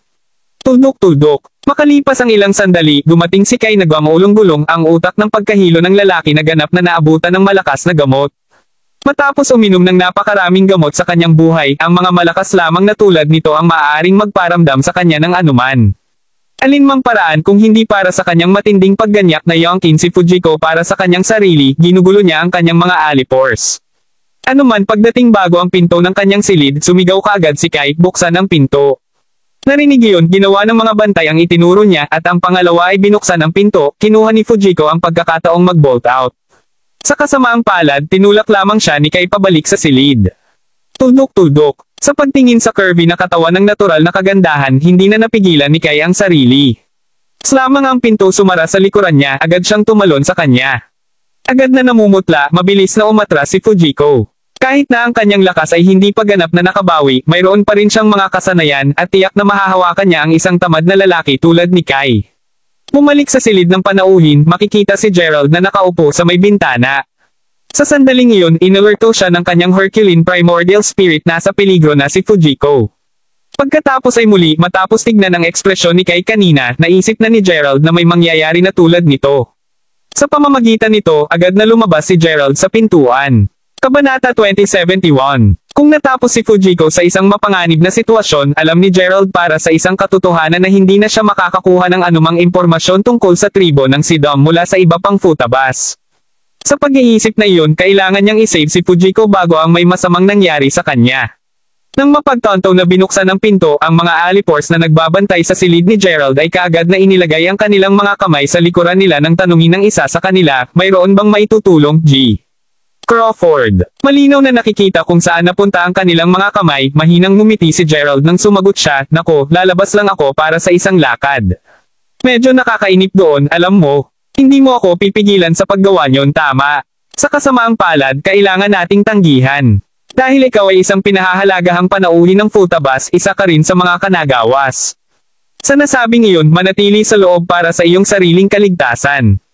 Kung tutuusin, kung may makaranas kang anumang panganib sa iyong paglalakad, hindi kami mananagot para dyan, sagot ng henchman habang umiling siya. Agad na kumawala ang ngiti niya nang matulis ang kanyang mga mata, sinabi ni Gerald na, at paano kung pipilitin ko? Muli, hindi ka aalis. Bago pa natapos ng henchman ang kanyang pangungusap, ang kanyang mga mata ay pansamantalang nanlaki habang may dark papunta sa kanyang mukha, at ang susunod na alam niya, ang mukha niya ay nasusunog ng sakit habang ang dugo ay umikot sa kanyang ilong. Tuldok-tuldok tandang padamdam. MG. Crawford. Sigaw ng iba pang mga alipores habang mabilis nilang inilabas ang kanilang mga bututa at pinalibutan siya. Tulad ng henchman na nasuntok lamang sa wobbled sa kanyang mga paa, siya nakahawak sa kanyang sirang ilong habang siya ay sumigaw, sa lahat ng nararapat na paggalang, G. Crawford. Wala ka sa Weston. Ito ang Kanagawa Manor kung nasaan ka. Sa kabila ng babala, tapos nang maglaro si Gerald dito. Ngayon na nasa peligro si Fujiko, kailangan niyang kumilos ng mabilis bago maging mas seryoso ang mga bagay. Sa pag-iisip na iyon, pansamantala niyang ipinikit ang kanyang mga mata at nang buksan niya ulit ito, lahat ng apat na kalalakihan na nakapalibot sa kanya ay nahuhulog sa lupa, walang malay. Sa bilis ng kidlat, natambo silang lahat ni Gerald. Ang mga mata ngayon ay ganap na nanlaki habang nakatingin sa kanyang walang malay na mga kasamahan, ang lalaking may sirang ilong ay natagpuan sa kanyang sarili na nagyelo sa lugar. Ang Westoner ay napakalakas para sa anuman sa kanila. Tuldok-tuldok-tuldok tandang padamdam. Pagkalabas nito, lumuhod ang lalaki bago nagsumamo, mangyaring. Wala akong alam. Alam niya kung hindi siya sumuko ngayon, hindi lamang siya makakatanggap ng karagdagang mga pinsala, ngunit may pagkakataon din na mawala ang kanyang buhay. Habang totoo na ang kanyang gawain ay ang paglilingkod kay Kai at sa mga kanagawas, ang kanyang buhay ay mas mahalaga. Nang makita iyon, hindi man lang nagabala si Gerald tungkol sa kanya at nagsimulang magbolteng patungo sa silid ni Kai. Tuldok-tuldok. Kahit na maraming mga tao na nagpapatrolya sa manor, matagumpay na iniwasan sila ni Gerald, at kalaunan, nahanap niya ang tila isang malaking pakpak ng gusali, nang maramdamang si Fujiko ay marahil nasa ikalimang palapag, hindi nag-aksaya ng oras si Gerald at sinimulang singilin ang hagdan. Tuldok-tuldok. Sa oras na nakarating siya sa koridor ng ikalimang palapag, narinig niya ang sigaw na nagmumula sa isa sa mga silid. Sa pamamagitan nito, siya ay sumugod papunta sa pintuang iyon at sinipa ito sa mga piraso. Pagpasok sa silid, agad siyang sinalubong ng paningin ni Kai na paining si Fujiko sa kanyang kama tulad ng isang uri ng hayop. Si Fujiko mismo ay umiiyak sa kawalan ng pag-asa habang ang kanyang punit na jacket ay nakahiga malapit sa kama. Kabanata 2072. Sa puntong iyon, ang utak ni Kai ay napakahayop na hindi niya namalaya na si Gerald ay nakabar in. Ano man ang kaso, nang masaksihan ang nakakasuklam na kilos ni Kai, hindi mapigil ang sumimangot ni Gerald habang sumisigaw, "Miss Fujiko." Kinuha ang kwelyo ni Kai pagkatapos ay itinapon niya sa sahig ang lalaking nakadroga. Kahit na sa wakas ay nadama ni Kai na may mali, ang kanyang sandali ng kaliwanagan ay mabilis na nalunod muli ng malupit na pagnanasa, naiwan ang lalaki na humihingal na hingal sa sahig tulad ng isang asul na aso. Tuldok-tuldok, tumingin sa malayo sa nakakainis na lalaki pagkatapos ay lumakad si Gerald papunta sa tagiliran ni Fujiko at marahang tinanong, "Ayos ka lang, Miss Fujiko?" "Ako, ayos lang ako. Salamat sa darating na oras." Tuldok-tuldok, kung hindi tiyak na ungol ni Fujiko habang umaalis ang kanyang tinig. Ito ay maliwanag na siya ay sobrang kinilabutan upang isipin kung ano ang nangyari sa kanya kung hindi siya na-save ni Gerald sa oras ng panahon. Tuldok-tuldok, panipi tuldok-tuldok-tuldok. Ano man ang kaso, ang mga kanagawas ay tila hindi isang mapagkakatiwalaang pamilya. Sa pag-iisip na iyon, payagan mo akong ipauwi sa iyo, sagot ni Gerald habang nakatingin siya ng malayo sa pagkaalala na ang mga damit ni Fujiko ay lahat ay napiunit ng isang buntong hininga. Ngunit kung aalis ako, ang aking pamilya at hindi ako makakaligtas sa taon. Kailangan talaga namin ang tulong ng pamilyang Kanagawa, bulong ni Fujiko habang balot ang kumot sa kanyang sarili. Tuldok-tuldok, kahit na talagang gusto niyang umalis kasama si Gerald ngayon bilang dalaga ng pamilyang Futaba, alam niya na dapat niyang unahin ang kanyang pamilya. Ito ang isang bagay na itinanim ng kanyang ama sa loob niya mula pa noong bata siya. Sa pag-iisip na iyon, habang totoo na maiiwasan niya ang muling pag-atake ng sexual kay Kai sa pamamagitan ng pag-iwan ngayon, ang kanyang pamilya. Tungkol sa mga problema ng iyong pamilya, maaari akong magkaroon ng solusyon para sa iyo. Bukod sa totoo lang naiisip mo ba na tutulungan talaga ng mga Kanagawas ang Futabas pagkatapos na magtungo ngayon ni Kai? Sagot ni Gerald habang nakatingin kay Kai na kasalukuyang humihinga ng malalim sa sahig. Si Gerald para sa isa ay hindi pamilyar sa pagsaksi ng nakaayos na mga pag-aasawa para sa kapakanan ng pagkuha ng tulong mula sa mga mas maimpluwensyang pamilya. Sa huli, ang mga pag-aasawa na tulad nito ay hindi umubra at sigurado si Gerald na hindi ito maintindihan ni Fujiko. Gayunpaman, ang Futabas ay dapat na nasa isang komplikadong sitwasyon para sa kanila na mag-resort sa lahat ng ito, alinmang paraan. Sa marinig na iyon, agad na nanlaki ang mga mata ni Fujiko habang tinanong niya, "You can help us?" "Pag-usapan natin ito sa sandaling makalabas tayo sa lugar na ito," sagot ni Gerald. Alam na ang mga tauhan ni Kay ay tiyak na magsisimulang sundin siya matapos malaman na pinalo niya ang kanilang mga kakampi upang makarating dito. Ang mas mabagal na pag-alis nila, mas maraming problema sa kalaunan ay matatagpuan nila. Matapos tumitig ng kaunti pa kay Gerald, kumalas si Fujiko dito bago sinabi, umalis muna tayo sa lugar na ito pagkatapos." Hindi niya maintindihan kung bakit lubos niyang pinagkakatiwalaan ang West owner na ito. Pagkatapos ng lahat, ngayon lang sila nagkakilala. Kahit na naniniwala siyang anumang oras na nagkaproblema siya, hanggat nandyan si Gerald, tiyak na ligtas niyang malalabasan ito. Kung iisipin, marahil ay dahil mas malakas ang mga kilos ni Gerald kaysa sa kanyang sinabi. Hindi lamang niya siya na-save mula sa Hanyo Assassin noon, ngunit na-save niya siya muli ngayon mula sa nakakahamak na grasps ni Kai. Dahil siya ay palaging lumitaw sa nick of time, hindi mapigilan ni Fujiko na maramdaman na si Gerald ang kanyang anghel na tagapag-alaga. Sa totoo lang, lahat ng nangyari sa nagdaang ilang araw ay kapareho ng mga eksena sa mga pelikulang aksyon na pinapanood niya bilang isang bata. Tuldok-tuldok, ano man ang kaso, bago pa umalis ang duo, dalawang pares ng yabag ang maririnig na tumatakbo na sinundan ng isang boses sumisigaw, "Kapatid Kai."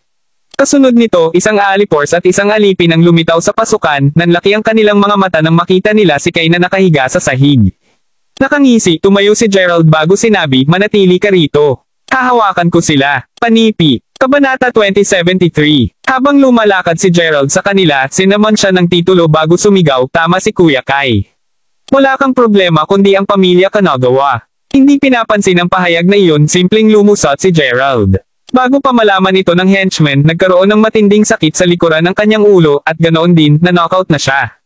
Nang makita iyon, agad na bumagsak ang panga ng alipin habang tinangka niyang tumakas at alerto ang iba pa tungkol kay Gerald. Sa kasamaang palad para sa kanya, bago pa siya makagawa ng isang solong hakbang pasulong, naramdaman niya ang isang kamay na humawak sa balikat niya. "At saan talaga sa tingin mo pupunta ka?" Nakangiting tanong ni Gerald. Iyon. "Ako, kailangan ko gumamit ng banyo." Nauutang na takot na ang mga binti ay nanginginig na. Umiling siya, pasimpleng sinampal ni Gerald ang lalaki sa kanyang leeg. At sa hinihingal, naging malota ang katawan ng lalaki. Kasunod nito, sinimulang hilahin ni Gerald ang parehong walang malay na mga lalaki sa silid. Sa puntong iyon, muling sinuot na ni Fujiko ang kanyang damit. Sa kabutihang palad, kahit na natanggal ni Kai ang kanyang jacket sa mga labi, ang kanyang pangunahing damit ay nanatiling higit na buo. Ano man ang kaso, pagkapasok sa silid, hinagis niya ang dalawang lalaki sa kama. Nagulat na makita iyon, sinabihan si Fujiko na magtanong. Ano nga ba ang ginagawa mo? Nakangising ngumisi, simpleng sagot ni Gerald, sabihin na nating isinasaalang-alang ko ang kanyang emosyon. Tuldok-tuldok panipi. Sa nasabing iyon, hinawakan niya ang kamay ni Fujiko at mabilis na inakay siya palabas ng silid. Nararamdaman ang init ng kanyang kamay, nahanap ni Fujiko ang sarili, mabilis na kumalma ulit at kahit namumula. Bagaman siya ay nanatiling tahimik sa kanilang pag-navigate sa manor, hindi mapigilan ni Fujiko na magnakaw ng tingin sa profile ni Gerald paminsan-minsan. Anuman hindi hinahangad na higit pang mga kanagawas na hadlangan ang kanilang pagtakas, kinuha ni Gerald ang pinakamabilis na ruta na posibleng lumabas ng manor. Matapos makipag-usap sa gwardya na wala pang ideya kung ano ang naganap sa loob, pareho silang nagtaboy, kapag malayo na ang distansya nila mula sa manor, tuluyang pinabagal ni Gerald ang kotse. Kahit na iniligtas ni Gerald ang kanyang dignidad, natagpuan pa rin ni Fujiko ang kanyang sarili sa isang maliit na pagkamangha habang nakatingin sa labas ng bintana ng kotse. Tuldok-tuldok. Pagkatapos ng lahat, ngayong hindi natutulungan ng mga Kanagawa ang kanyang pamilya, sino pa ang magiging handa tulungan ang Futabas? Ano ang susunod na mangyayari? Mula sa puntong ito, si Gerald lamang ang taong maaasahan nila. Habang ang pakiramdam ni Fujiko ay madali sa tabi ni Gerald at pinagkakatiwalaan siya ng malaki, ang krisis ng pamilya Futaba ay hindi maliit na issue. Ito ay eksaktong dahil doon na ang Futabas ay walang ibang pagpipilian kundi ang mag-alok ng Fujiko sa mga Kanagawas. Sa lahat ng iyon sa isip, bagaman alam ni Fujiko na tiyak na susubukan ni Gerald na tulungan kung gaano talaga siya may kakayahan sa pananalapi. Kahit na may pera siya, hindi niya gugustuhin na maubos niya ang lahat ng kanyang koneksyon at mga asset sa pananalapi upang matulungan lamang ang kanyang pamilya. Kabanata 2074. Napagtatanto na si Fujiko ay tila nasilaw, kumaway si Gerald harap niya habang tinanong ano ang nasa isip mo. Pagkalabas nito, huminga ng malalim si Fujiko bago ngumiti ng pagod habang sinasagot, ako. Nagtataka lang kung ano ang susunod na gagawin. Kung tutuusin, kung babalik lang ako ng ganito, tiyak na papagalitan ako ng aking ama. Ano pa, ang mga Kanagawas ay malamang na hindi ako papayagang ganoon kadali. Tuldok-tuldok. Inaasahan kong maghanap sila ng problema sa amin sa isang araw o dalawa. Huwag mag-alala tungkol dito. Kung nagmamalasakit ako upang mailayo ka sa mga Kanagawas, maaari mong pusta na may kakayahang alagaan ako sa resulta para sa iyo.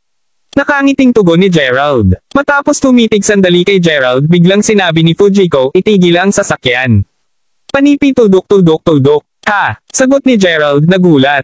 Sinabi kong itigil ang sasakyan, sabi ni Fujiko habang nakaturo sa manibela.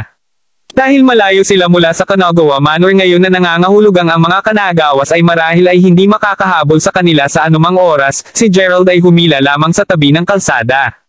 Sa sandaling tumigil ang paggalaw ng sasakyan, kinagat ni Fujiko ang ibabang labi ng belang niya kay Gerald bago tanungin. Tuldok-tuldok, bakit masigasig ka sa pagtulong sa akin? Hindi tulad na hindi siya tinulungan ng iba dati, ngunit palaging tulungan siya ni Gerald tuwing ito ang pinakamahalaga. Sabihin sa katotohanan, hindi man lang niya inahas na isipin kung ano ang nangyari sa kanya kung wala si Gerald upang iligtas siya sa mga nakaraang araw. Tuldok-tuldok. Kaya sabihin na lang natin na ang pagtulong sa iba ay isang partikular na nakakaapekto sa kabutihan sa Weston. Sa pag-iisip na iyon, walang paraan na hahayaan lang kitang patayin noong una kitang makilala sa likod ng hotel na iyon. Tungkol sa pagligtas sa iyo mula kay Kai, partikular na sinabi sa akin ng iyong ama na panatilihing ligtas ka at tandaan mo. Sumagot si Gerald habang nagsindi siya ng sigarilyo na katitig sa kanya ng ilang sandali pa, sinabi ni Fujiko. Tuldok-tuldok, ganoon ba talaga kasimple lang? Kailangan bang maging komplikado ang aking pangangatuwiran? Wala talagang dahilan para isipin mo ito, sagot ni Gerald habang panandalian ang pagsulyap sa pendant nito. Nodding bilang tugon, sinabi ni Fujiko, salamat. Matapos ang isang maikling katahimikan, ipinagpatuloy ni Gerald ang pagmamaneho, at sa oras na makarating sila sa kanilang pupuntahan, sikat na ng araw, sa halip na bumalik sa Futaba Manor, nagpasya sina Gerald at Fujiko na pansamantalang manatili sa isang hotel malapit sa Kanagawa Manor. Mula sa puntong iyon, nagpaplano silang maghintay upang makita kung ano ang magiging reaksyon ng mga Kanagawas. Tulad ng tungkol sa kung kailan talaga sila babalik sa Futaba Manor, lahat iyon ay depende sa kung paano nagpunta ang mga bagay. Tuldok-tuldok. Ano man ang kaso, naniniwala pa rin si Gerald na dahil si Fujiko ang may pendant, siya ay talagang isang mataas na ranggo na tao sa tribo ng Sidom. Sa pag-iisip na iyon, hanggat itinatago niya itong ligtas. Tiyak na malalaman niya ang mga lihim ng kanilang tribo, at kalaunan, ang mga lihim ng Yearning Island. Anuman, habang nagpahinga sina Gerald at Fujiko sa hotel, si Kai mismo na wala na sa impluensya ng droga ay nagising na lamang, isang nasiyahan ng ngiti sa kanyang mukha pagkarating sa kanyang mga paa, subalit, mabilis niyang napagtanto na hindi siya naging natutulog kasama si Fujiko. Agad na nanlaki ang mga mata, sinugod ni Kai ang pagtama sa katawan ng kanyang dalawang lalaki habang sumisigaw, ano ang ginagawa ninyong dalawa dito? Pumangon ka na. Gayon din kung saan ang impyerno ay Miss Fujiko. Tandang padamdam. Nakaupo ng mahinahon, ang dalawang lalaki pagkatapos ay nagbulungan, 5 minuto pa, kapatid Kai. Habang ang dalawang lalaki ay karaniwang ganap na gising pagkatapos na ibigay ni Kai ang kanyang mga order, sa halip na bumangon, dumulas lang sila muli sa kama upang ipagpatuloy ang pagtulog. 5 minuto pa ako. Pumangon ka na at dalhin mo sa akin si Fujiko. Panipi. Kabanata 2075. Gayon din, sino ang impyerno na pinapayagan kayong dalawa na matulog sa aking kama? Ang lakas ng loob. Gusto ba ninyong dalawa na mamatay ng masama? Angal ni Kai habang sinisipa ang mga ito mula mismo sa kama. Bi Kuya Kai. Bi mangyaring wala nang. Maawa ka. Maingat maging banayad pagkatapos nito. Oo, Kuya Kai. Daing ng kapwa lalaki habang nakapulupot sa sahig. Maging banayad. What the hell do you do? Tanong ni Kai bago humabol ang kanyang boses. Pinagsasama ang dalawa at dalawa, ngayon niya napagtanto kung ano ang dapat niyang nagawa sa kanyang nakadrugber na estado. Hindi siya maaaring magkaroon. Tuldok-tuldok tandang padamdam. Tulad ng pakiramdam niya na naiinis sa pag-iisip, ang mga henchmen ay natauhan at mabilis na tumayo. Gulpang, pareho silang nagpalitan ng tingin bago maamong sinabi, kapatid Kai, na iligtas ni Gerald si Miss Fujiko kagabi. Tuldok-tuldok. At kasunod nito pareho silang nakapagtakas. Nang marinig iyon, agad na sumigaw si Kai, man it all. Tulad ng pagpatuloy niya sa pag-scowling sa kanila, nagsimula ng malinis ng kaunti ang kanyang mga mahamag na alaala. At sa kasamaang palad, hindi niya malabo na matandaan kung ano ang nangyari noong gabi bago. Hindi lamang niya naalala ang pagligtas ni Gerald kay Fujiko, ngunit naalala niya rin ang ginawa niya sa dalawang lalaking iyon. Tuldok-tuldok. Walang makatakas sa katotohanan ngayon. Sa ganun, nakahiga kaagad si Kai sa kama niya bago humimok. Nang makita iyon, mabilis na tumakbo sa kanya ang dalawang alipors habang sinasabi, Bi Kuya Kai. Ayos ka lang. Umalis ka sa impyerno. Ayokong makita ulit kayong dalawa. Ungol ni Kai habang kumalas siya palayo sa kanila. Bagaman likas na nagdamdam ang dalawa nang marinig iyon, mas alam nila kaysa sumalungat sa kanyang mga utos. Sa pamamagitan nito, lumabas na sila ng silid. Matapos maggaging ng ilang sandali, kalaunan ay medyo gumaan ang pakiramdam ni Kai. Pagkabalik ng kanyang damit pagkatapos ay nagsimula siyang tumingin sa paligid ng kanyang silid. Ang sahig ay isang kumpletong gulo at ang pintuan ng kanyang silid ay nawasak hanggang sa naisip niya na ang mga bagay ay hindi maaaring maging mas masahol pa. Naramdaman ni Kai ang isang biglaang pagnanasa na magsuka. At hindi makapagreaksyon sa oras natapos niya ang paghagis ng lahat ng pagkain kahapon papunta sa sahig. Nang tuluyan na siyang tumigil, dahan-dahan niyang itinaas ang kanyang ulo. Napaigtad ang mga kamao habang kumakabog ng ngipin sa kaumungol si Kai, man Gerald. Hindi kita hinahangad ng ganoon kadali. Kung makalabas ang balita tungkol dito, tiyak na mapapahiya siya hanggang sa mamatay. Hindi ito nakatulong na sigurado siya na lahat ng ito ay isang bitag na itinakda ni na Gerald at Fujiko. Sa pag-iisip na iyon, kailangan niya ng patay si Gerald sa lalong madaling panahon. Sa sandaling huminahon siya ng kaunti, inilabas ni Kai ang kanyang cellphone at nagsimulang magdayal ng isang numero. Tuldok-tuldok. Ang pangalawa na kinuha ng tatanggap, sinabi ni Kai kaagad, kumusta, nakikipag-usap ba ako sa Hanyos? Oo, ako si Kai, mula sa pamilyang Kanagawa. Nais kong makipagtagpo sa ulo ng iyong pamilya. Nang matapos ang tawag, lumabas na si Kai sa kanyang silid. Hindi niya balak sabihin sa sino man ang anuman sa mga ito sa ngayon. Kung sa bagay kung ang salitang hindi sinasadya ay nakarating sa mga tagalabas, tiyak na masisira ang kanyang reputasyon. Sa pag-iisip na iyon, hindi niya hinayaang bumalik si Fujiko sa kanyang pamilya ng ligtas. Bukod sa pagpatay kay Gerald at maayos na pag-aalaga ng futabas, nanumpa din si Kai na babayaran niya ang presyo kay Fujiko nang hindi inilalantad ang kanyang sarili. Kabanata 2076. Ano man ang kaso, sumang-ayon sina Kai at Raigo na magtagpo sa isa sa mga kafe ng pamilya Kanagawa sa gabing iyon. Ang pangalawang Kai ay pumasok kaagad na sinasadya ng manager ang kape upang maibigay kay Kai ang isang tahimik at hindi nagagambalang kapaligiran. Tuldok-tuldok. Makalipas ang ilang sandali, si Raigo ay pumasok na rin sa kape, at nang makita si Kai na nakaupo sa isa sa mga banig na tatami, agad siyang tumawag, kapatid na Kai. Kahit na si Raigo ay hindi eksaktong isang linya na inapo ng Hanyos, siya pa rin ay isang pangunahing alagad ng pamilyang iyon. Sa madaling salita, ang kanyang katayuan ay medyo mataas sa mga Hanyos. Sa pag-iisip na iyon, kapwa sila Kai at Raigo ay matapat na nagdala ng parehong halaga ng katayuan kung ihahambing sa bawat isa. Tuldok-tuldok. Anuman kahit na nakangiti si Raigo, halata na pinipilit niya ito. Pagkatapos ng lahat, mula nang nabigo si Saburo na patayin si Fujiko, patuloy na iniimbestigahan ni Raigo ang West Owner sa ilalim ng utos ni Suijin. Sa kasamaang palad, kahit na pagkatapos ng pagsisiyasat sa loob ng maraming araw, hindi pa nakapaglagay ng pangalan sa kanya si Raigo. Bukod doon, narinig din ni Raigo na si Fujiko ay ikakasal kay Kai. Alam na ang kalaban ng kanyang pamilya ay nag-aasawa sa isang Kanagawa na tiyak na nagambag sa kalungkutan ni Raigo. Alinmang paraan nang makita si Raigo, hindi mapigilan ni Kai na sumimangot siya nang tanungin niya, bakit ka narito?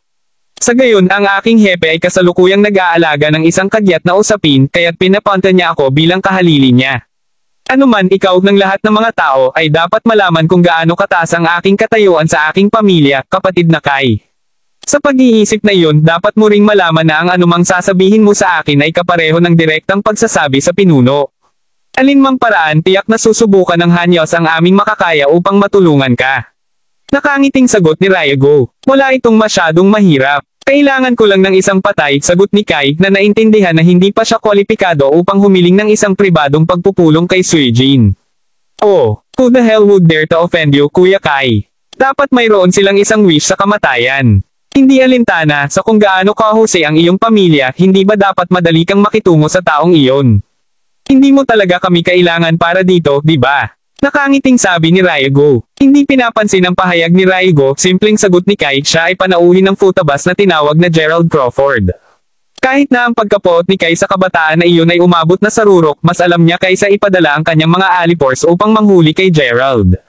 Kung tutuusin, kung lumabas ang balita tungkol sa nangyari kagabi, wala na siyang lakas ng loob na ipakita ang kanyang mukha sa harap ng iba pa. Tiyak na maaapektuhan din ang kanyang pamilya. Anuman nang marinig ang pangalang iyon, hindi mapigil ang sumimangot ni Raigo habang sinabi niya, Gerald Crawford. Ang futabas. Bago ang kanilang plano na patayin si Fujiko, inimbestigahan ng mabuti ng Hanyos ang futabas, at sa pagkakaalam ni Raigo, ang futabas ay walang nasabing panauhing nagngangalang Gerald. Sa pag-iisip na iyon, agad na naisip ni Raigo ang tungkol sa kung ano ang nangyari sa hotel noong isang araw. Maaari bang ang misteryosong individual na pinalo si Saburo at iniligtas si Fujiko ay ang taong ito ni Gerald? Tuldok tandang pananong. Natagpuan ang reaksyon ni Raigo na kakaiba at tinanong ni Kai, kilala mo siya? Hindi ko pa naririnig tungkol sa kanya. Anuman, medyo may pagkausyoso ako sa iba pa.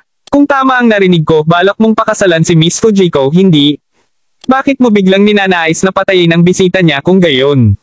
Nasaan ang kahulugan nito? Sagot ni Raigo na mas may alam kaysa sabihin kung ano ang nasa isip niya kay Kai. Kung tutuusin, kung hindi sinasadya niyang masabi ang isang bagay na hindi niya dapat magkaroon, tiyak na malubha siyang maparusahan dito. Tuldok-tuldok tandang padamdam. Panipi tuldok-tuldok-tuldok. Tawagin itong isang personal na galit. Sa kasamaang palad, hindi ko masabi sa iyo ng marami, ngunit kung mapapatay mo si Gerald, isang mapagbigay na gantimpala ang naghihintay sa iyo, ungol ni Kai habang nakakapit ang mga kamao. Tunay na ito ang pinaka-nakakahiyang sandali sa kanyang buhay. Kabanata 2077. Nang marinig iyon, agad na masabi ni Raigo na ang bagay ay hindi kasing simple ng naisip niya. Sa pag-iisip na iyon, nagsindi siya ng sigarilyo at iniisip ito sandali. Makalipas ang ilang sandali, nagpasya si Raigo na subukan ang Kai sa pagsasabing. Tuldok-tuldok, kung ako ay magiging ganap na matapat, kakailanganin kong isaalang-alang ito. Pagkatapos ng lahat, ikaw, sa lahat ng mga tao, ay dapat malaman na ang mga Hanyos ay bihirang gumawa ng isang hakbang laban sa mga tao sa bansa, kahit nakilala kami bilang isang pamilya ng mamamatay tao. Sigurado akong alam mo rin na ang futabas ay hindi eksaktong isang menor de edad na pamilya. Sa nasabing iyon, kung papatayin natin ang panauhin nila, tiyak na susundan nila tayo ng target. Hindi mo kailangang mag-alala tungkol doon. Hanggat patayin mo si Gerald, ayusin ko ang resulta para sa iyo. Gayon din, huwag ibenta ang iyong sarili ng maikli.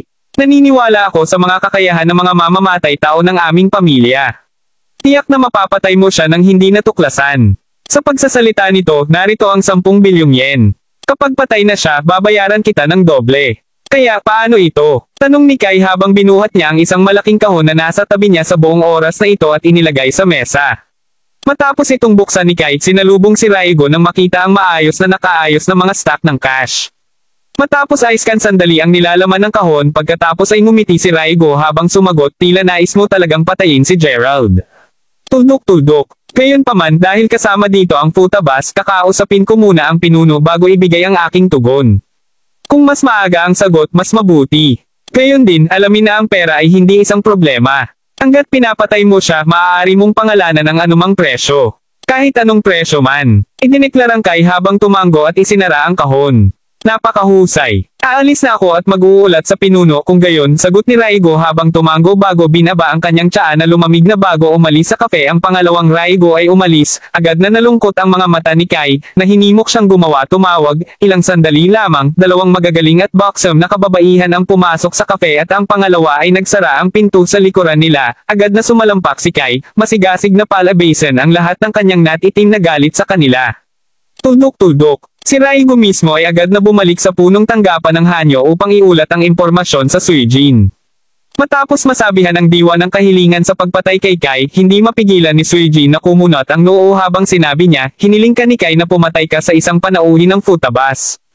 Mula sa alam ni Suijin, ang mga Kanagawas ay walang mga salungatan sa futabas. Sa totoo lang, sa itsura nito, dapat gumawa si Gerald ng isang kakilakilabot sa kanya. Pagkatapos ng lahat, nagbayad siya ng isang deposito ng 10 bilyong yen at nangako na babayaran kami ng doble sa halagang iyon kapag tapos na kami sa misyon. Sa katunayan, kung magtagumpay tayo, idinagdag niya na maaari nating dagdagan ang pangwakas na halaga subalit magkano ang nais namin. Sagot ni Raigo, nakita ko. Kaya, bisita lang siya ng futabas kaya tapusin lamang siya. Hindi ka dapat magkaroon ng problema doon, sabi ni Suijin, malinaw na walang interes sa misyon. Kinusot ang noo, tiningnan ulit si Raigo bago idinagdag, speaking of which, anumang bago sa pagsisiyasat. Panipi-panipi, tuldok-tuldok-tuldok. Hindi pa, sagot ni Raigo habang ibinaba ang kanyang ulo, ni hindi nangangahas na tumingin sa mata ni Suijin. Pumuso bilang tugon pagkatapos ay kinutya ni Suijin, isang buong linggo at hindi mo pa rin makita ang isang solong detalye tungkol sa iyong lalaking yun kahit na ikaw ang pinuno ng departamento ng pagpatay. Marahil ay dapat kung isaalang-alang ang pagpapalit sa iyo. Agad na lumalaking pagkabalisa nang marinig niya iyon pagkatapos ay ipinaliwanag ni Raigo, hindi ito tulad ng ayaw ko ng mga resulta, ngunit walang mga pahiwatig na magsisimula. Wala tayong makakasama bukod sa hindi malinaw na paglalarawan ni Saburo sa hitsura niya. Ngunit huwag mag-alala na ipadala ko na ang lahat ng mga lalaking makakaya ko kaya dapat may balita sa lalong madaling panahon. Panipi. Kabanata 2078. Iyon ba? Kung gayon dapat mong makumplito ang pagsisiyasat sa kalahating buwan, hindi. Kung nabigo ka noon, mabuti. Sabihin na nating ikaw ay kusang loob na bumababa mula sa iyong posisyon bilang pinuno ng departamento ng pagpatay kung makukuha mo ang ibig kong sabihin. Kung sa bagay, bakit dapat pekainin ng Hanyos ang isang taong walang silbi? Ganting sagot kay Suijin habang nakaturo kay Raigo. Habang totoo na alam ni Suijin na ang pagsisiyasat sa Westoner ay magiging mahirap lalo na't kakaunti ang kanilang impormasyon na makakasama, si Raigo pa rin ang namamahala sa posisyon. Kung hindi niya gagawin ang trabaho, sino? Suijin. Pinahid ang pawis sa noo, simpleng sagot ni Raigo, ako. Naiintindihan ko. Mas mabuti ka. Ano man, binibigyan kita ng pahintulot na kumuha ng kahilingan sa pagpatay kay Kai ng mag-isa. Ang isang panauhin lamang ay dapat na sapat na madali upang patayin kahit na siguraduhin na hindi ka napapansin habang gumagawa ng gawa. Hindi na kailangang sabihin huwag iwanan din ang anumang mga bakas. Habang nandyan ka, gamitin ang pagkakataong iyon upang higit pang magsiyasat sa futabas upang makita kung makakahanap ka ng iba patungkol sa Westoner, sabi ni Suijin matapos mag-isip ng ilang sandali. Naiintindihan. Sisimulan kong ihanda ang sarili ko noon, sagot ni Raigo na nakayuko habang tumalikod at naglakad. Samantala, sina Gerald at Fujiko ay nanatili pa rin sa hotel. Bagaman isang buong araw ang lumipas, si Fujiko ay walang natanggap na balita mula sa kanyang pamilya. Dahil dito, isang ligtas na pusta na ang Kanagawas ay hindi pa naghahanap ng kaguluhan tulad ng hinulaan ni Gerald. Pagkatapos ng lahat, kahit na si Kai ay magtungo sa Manzur ng Futaba, hindi ito parang mailalantad sa kanila kung ano ang nangyari kagabi. Kung makalabas ang balita, si Kai bilang bunsong anak ng pamilyang Kanagawa ay hindi lamang magiging tawa ng kabuuan ng Japan, ngunit magiging sanhi din siya ng pagbagsak ng katayuan ng kanyang pamilya. Sa pag-iisip na iyon, matapos na pag-isipan ito ng kaunti, si Fujiko na naisip na hindi niya maaaring ipagpatuloy ang pag-iwas sa isyo ay sinabihan na, "Ako. Nais kong bumalik at ipaliwanag ang lahat ng nangyari sa aking ama." Tuldok-tuldok panipi. Siya para sa isa ay naniniwala na kung sinabi niya ang totoo, maiintindihan at tatanggalin ng kanyang ama ang kontrata sa kasal. "Nasa iyo ang lahat," sagot ni Gerald sa isang casual na tono. Ang tanging pinagtutuunan lamang niya ay panatilihing ligtas si Fujiko. Ano mang iba pang mga desisyon na dapat gawin. Matapos siya tumitig saglit, idinagdag ni Fujiko, "Maaari ka bang magpanggap na aking kasintahan?" Agad na itinatapon ng tsaa sa kanyang bibig, ang malapad na mata na si Gerald ay mabilis na pinunasan ang kanyang bibig bago humarap kay Fujiko at tinanong, "Ako, humihingi ako ng patawad." Muli, nagpapanggap lang. Tungkol sa kung bakit. Kaya kahit na nagtitiwala ako na tiyak na sisirain ng aking ama ang kontrata ng kasal pagkatapos kong sabihin sa kanya ang ginawa sa akin ni Kai, hindi ako sigurado kung gaano kahusay ang kukuha ng iba pang futabas na iyon. Kung sa bagay nang walang tulong mula sa mga Kanagawas, ang pagpapanatili ng aming pamilya ay hindi magiging isang madaling gawain, paliwanag ni Fujiko. Ang mas pag-iisip niya tungkol dito, mas naramdaman niya na ito ay isang mahusay na plano. Siya para sa isa ay naniniwala na ang kanyang ama ay hindi tutol dito. Kung sa bagay, naisip siya ni Gerald ng maraming beses dati. Idagdag ito sa katotohanan ang kanyang mga salita ay may kapangyarihan sa iba pang futabas, dahil siya pa ang pinuno ng pamilya. Naramdaman ni Fujiko na kahit na may oposisyon mula sa ibang mga miyembro ng pamilya, ang mga bagay ay hindi masyadong magtatapos at sila ay kalaunan ay sumabay sa plano. Tuldok-tuldok. Si Gerald mismo ay hindi mapigil ang malinis ang kanyang lalamunan bago awkward na sabihin, "Iyon, hayaan mong isipin ko ito." Nakataas ang isang bahagyang kilay pagkatapos ay lumapit sa kanya si Fujiko bago sumagot, "Ano pa ang maiisip? Pinapagalitan ka ba ng pagkakaroon ng kasintahan na tulad ko?" At sa pangatlong pagkakataon, ang lahat ng ito ay magkukunwari lamang. Kapag nalutas na ang mga usapin, hindi na kita lalayo. Panipi. Kabanata 2079. Iyon ay hindi ang inaalala ko, ungol ni Gerald habang umiling. Si Fujiko, syempre, ay isang perpektong batang babae mula sa kanyang pagkatao hanggang sa kanyang hitsura. Gayunpaman, mayroon na siya kay Mila. Matapos siya ay agawin ng mga miyembro ng Sun League, hindi pa siya nakakahanap ng mga pahiwatig ng kanyang kinaroroonan. Ano man ang kaso, habang tiyak na tutulungan niya si Fujiko kung siya ay walang asawa, dahil mayroon na siyang Mila, hindi na siya basta-basta makakapaglaro sa ibang mga kababaihan. Habang nakasandal si Fujiko palapit kay Gerald na amoy isang mahinang amoy na nagmumula sa kanya, sinenyasan siyang tanungin. "Mayroon ka? Mayroon kang isang tao?" Matapos ang isang maikling pagpos, umiling lang si Gerald habang sinabi niya, "Hindi." Tuldok-tuldok panipi. Hanggang sa mailigtas niya si Mila, hindi niya ito sasabihin sa sinuman tungkol sa kanya. Ito ang isa sa mga pinaka-pangunahing paraan na maipagtanggol niya siya. Kung gayon ay naayos na. Kumilos ka lang sa akin ng kaunti at sa oras na wala si Kai sa larawan, makakahanap ako ng paraan upang maayos na salamat. Sagot ni Fujiko habang casual na yakap ang mga braso nito sa kanyang. Habang totoo na ginagawa talaga niya ang lahat ng ito upang kanselahin ng kanyang ama ang kasunduan sa kasal, hindi maikikaila ni Fujiko na ginagamit niya ang pagkakataong ito upang maging isang pares kasama si Gerald kahit na ito ay para lamang sa palabas. Tuldok-tuldok. Bilang isang futaba, si Fujiko ay ginagamot tulad ng isang mahalagang hiya sa buong buhay niya. Sa madaling salita, ang karamihan sa mga taong nakilala niya noon ay mga batang pinuno ng pamilya. Habang totoo na lahat sila ay perpektong magagaling na individual, hindi pa niya nakilala ang isang lalaki na makagalaw ang kanyang puso tulad ni Gerald. Habang totoo na wala siyang alam tungkol sa background pagkakakilanlan ni Gerald o kahit na totoo ang kanyang pangalan, siya lang ang naiisip niya. Sa kabila ng lahat ng kaguluhan na nangyayari sa paligid niya, basta nasa tabi niya si Gerald, nakaramdam siya ng ligtas. Either way, after rapidly retracting his arm, Gerald paused for a moment before replying, "Alright, let's go with that, natutuwa akong marinig iyan. Hindi na kailangang sabihin, makipagtulungan ka sa akin ng maayos upang ang aking pamilya ay hindi makakita ng anumang mga bahid sa iyo. Kung hindi man kahit na pumayag ang aking ama na wakasan ang kasal, ang natitirang miyembro ng aking pamilya ay magpapatuloy na igiit na ikakasal ako kay kahit medyo kinakabahan na ungol ni Fujiko. Napabuntong hininga bilang tugon pagkatapos ay walang magawa na sumagot si Gerald. Huwag mag-alala, gagawin ko. Sa huli, ang pagprotekta sa kanya ang tanging bagay na mahalaga. Kung sa bagay kung nabigo siyang malampasan ang sagabal na ito, tiyak na hindi siya matututo ng higit patungkol sa Yearning Island, pinahahalagahan ko ito. Tiyak na susuklian ko ang pabor. Mulalas ni Fujiko habang hinalikan sa pisngi si Gerald bago tumakbo palabas ng silid, namumula.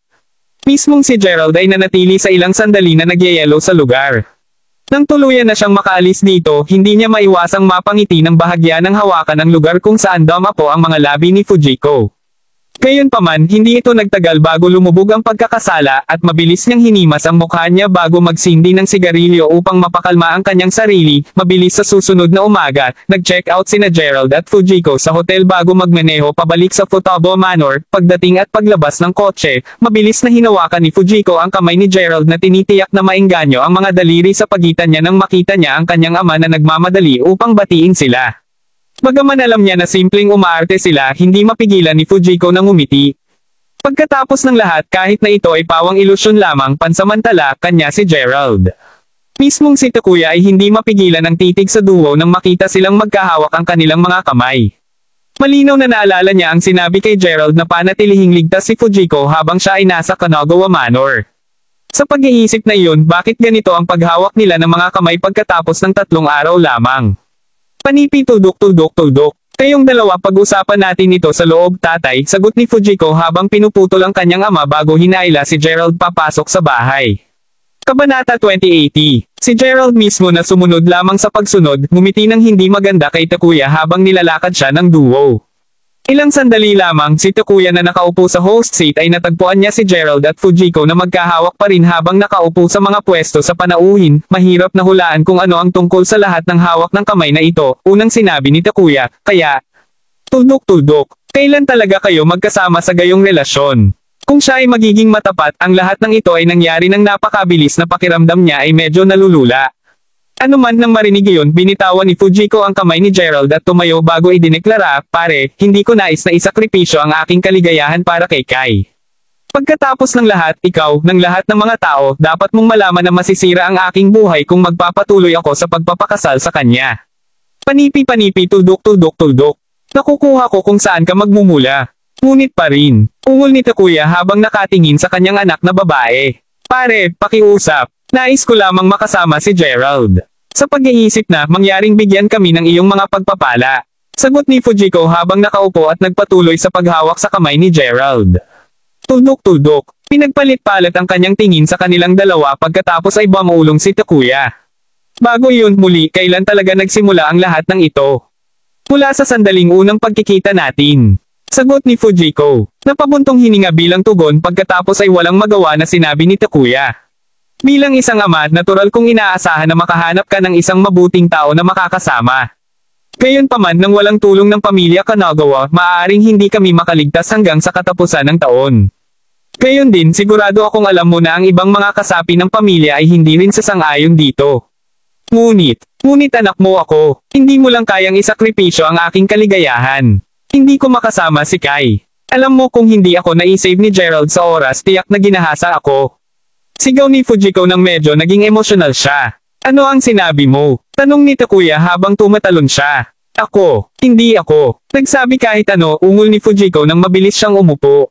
Malinaw na hindi binibili iyon pagkatapos ay lumingon si Takuya kay Gerald bago tanungin, ano ang nangyari sa inyong dalawa sa Kanagawa Manor, Gerald? Sinubukan bang samantalahin ni Kai ang anak ko? Nodang bilang sagot pagkatapos ay sumagot si Gerald sa katunayan. Sa pamamagitan ng oras ako got doon upang isave sa kanya kay nagkaroon na gutay-gutay sa karamihan ng kanyang mga damit sa shreds at kahit pineng sa kanya down. Tuldok. Iyan tubos B** starred. Hindi ko talaga sineryoso ang mga alingaw-ngaw tungkol sa kanya dati, ngunit upang isipin na ang batang Panginoon ng pamilyang Kanagawa ay talagang masama tulad ng sinasabi nila. Tuldok tandang padamdam. Isang hayop ng isang tao. Ungol ni Takuya habang hinahampas ang kamao sa lamesa at nanginginig ang labi. Habang tatanggapin pa niya ang pagpaplano ng isang nakaayos na kasal para sa kanyang anak na babae alang-alang sa pagpapanatili ng kanyang pamilya, walang paraan sa impyerno na siya ay mabuti sa pag-aasawa niya ng ganoong kalokohan. Panipi tuldok. Ngayong alam mo na ang buong kwento, mangyaring kanselahin ang kontrata ng kasal sa mga Kanagawas upang makasama ko si Gerald. Idineklara ni Fujiko habang nakakuyom ang kanyang mga kamao habang nakatingin sa kanyang ama na may isang determinadong tingin. Habang gugustuhin kong kanselahin lang ito kaagad, mas madaling sabihin kaysa tapos na. Pagkatapos ng lahat, habang ako ay maaaring maging pinuno ng pamilya, hindi ko lamang magagawa ang isang napakalaking desisyon ng hindi pinag-uusapan ng mga kanagawas. Bukod, dapat mong magkaroon ng kamalayan na ang ibang futabas ay tutulan din ng ideya, sagot ni Takuya na napabuntong hininga habang nagsindi ng sigarilyo. Maraming salamat mga kamaster sa walang sawang pagsusubaybay, isang like, share, and subscribe naman dyan mga kamaster. Abangan ang susunod pang mga kabanata.